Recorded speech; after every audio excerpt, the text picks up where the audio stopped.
Oufti, c'est un CubeSat, c'est-à-dire un petit satellite cubique de 10 cm de côté, de maximum 1 kg, qui est développé par des étudiants ingénieurs de la région de Liège depuis quelques années et qui sera lancé en orbite l'année prochaine. L'idée du projet, c'était d'offrir une expérience concrète aux étudiants, ce qu'on appelle hands-on experience en anglais, qui mettent vraiment la main à la pâte au projet, parce que les études d'ingénieur civil sont quand même des études assez théoriques. À l'intérieur de la structure en métal que vous voyez, on va trouver surtout de l'électronique, un ordinateur de bord, une alimentation électrique, un système de communication.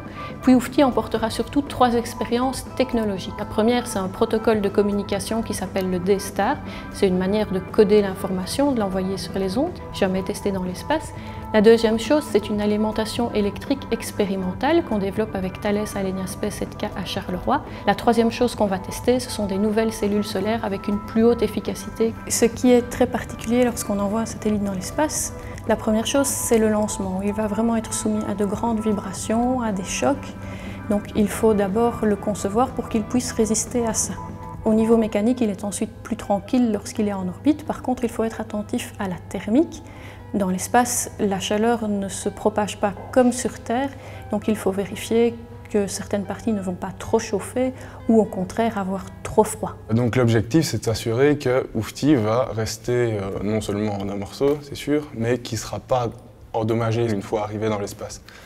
Alors ça se fait par 2 méthodes.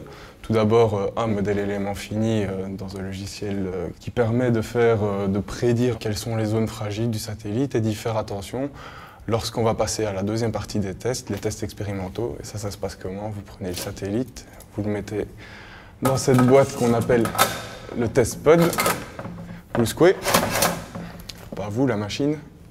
Et après, vous regardez visuellement, est-ce que le satellite est toujours OK? Et puis aussi, après, toutes sortes de mesures qui vont nous permettre de déterminer si Oufti sera toujours fonctionnel une fois arrivé dans l'espace.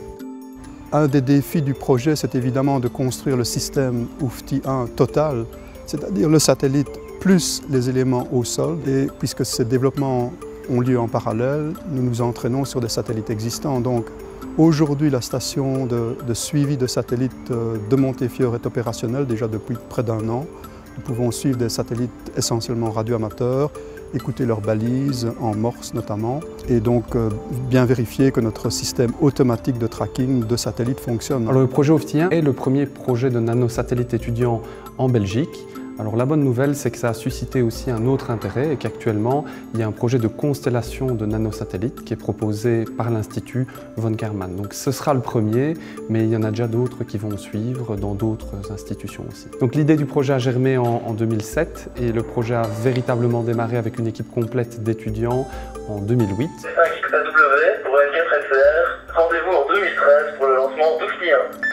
Pour une 5XAW de N4NCR, le rendez-vous est pris pour 2013.